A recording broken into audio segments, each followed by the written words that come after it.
Welcome to Aerotech's Automation1 Motion Control Platform educational series. Aerotech is a company that solves your toughest precision motion and automation challenges.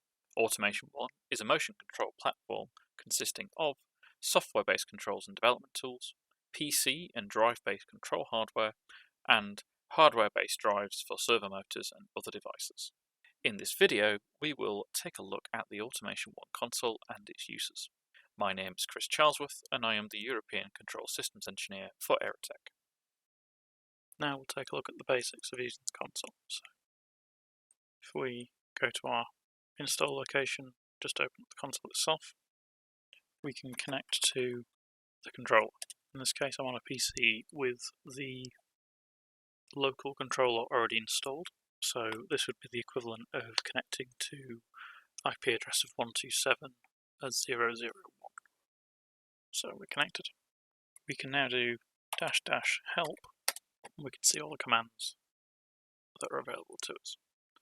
Now really when it comes to using the console, the best thing to do is use the help command, see what the different options are, and then you can also type in things like device config -h, and that will then bring up all the subcommands for the device config mode.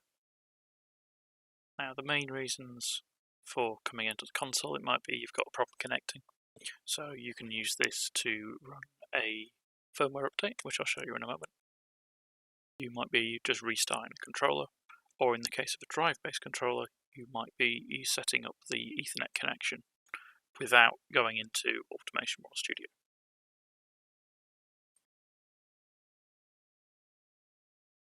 Now we'll take a look at the basics of using the Automation1 console. So just going to open up the console, you can see it's installed here. And you can see I've got Automation1 console 2.3.2, that's the version number. Now to begin with, we're going to start by connecting to the local machine. Just type in connect, and it's as easy as that. What we're going to do first is going to use the device config mode. Set device config and then enter. It takes a moment to enter that particular device mode. You can see device configuration mode entered, and then we're going to do device config identify. So we can see here that it reports back immediately the SMC version, sequencing service version, whether or not hypervisor is enabled, how many drives are connected, in this case it's 0, and it tells us about the card, so we can see the card revision is A2, firmware version is version 2.0.0, protocol version, and then the active PCIe lines. Now in this case we can see it's on version 2, so we're going to update firmware. Now device config, and then space update is the update command. So this will now update the firmware, in this case just on the card, but if you had devices connected, it would also update all the devices in the network as well.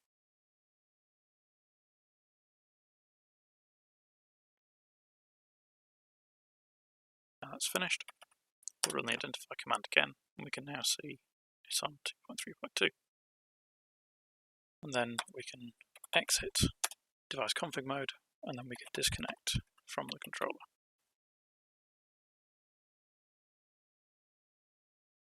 We'll now take a look at a drive-based controller. Start off with the command again. We're going to do an IP address. In this case, the address will be 192.168.7.1. You can see it's connected immediately.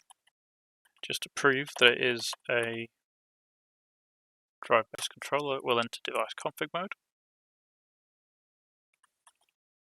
And then we'll use the identify command. This will scan the hyperwire network and report back all the different devices attached to the network. And we can see here drive type AXC4E, which is exactly what we expect to see. Easy. Now, the main reason I'm showing this is because we want to be able to use what's called the Ethernet command.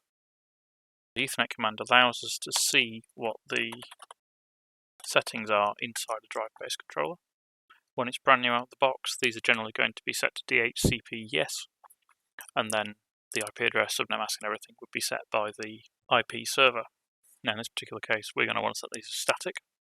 Now the nice thing about this is we can do Ethernet set -h, then we can bring up all the subcommands, and then even though I might not remember how to do this, it will walk you through. You just keep putting -H at the end, and you see what the next set of options are.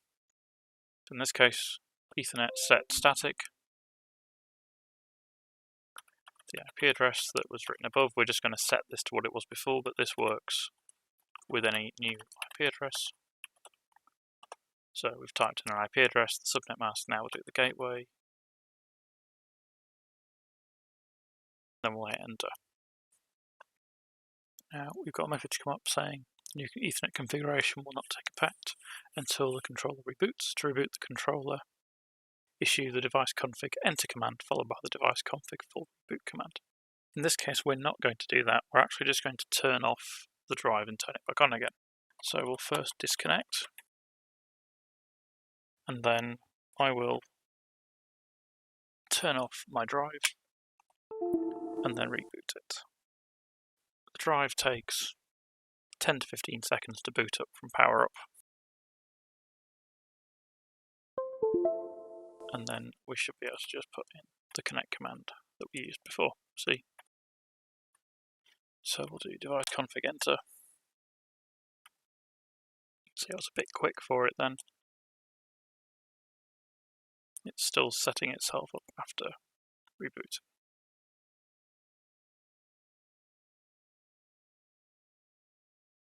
We can see we're connected back again. Looks at device config mode, issue the Ethernet get. And there we are. That is quick and easy how to set an Ethernet command. How to set the Ethernet IP address from the console.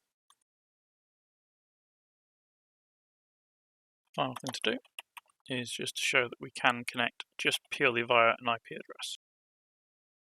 Connect IP.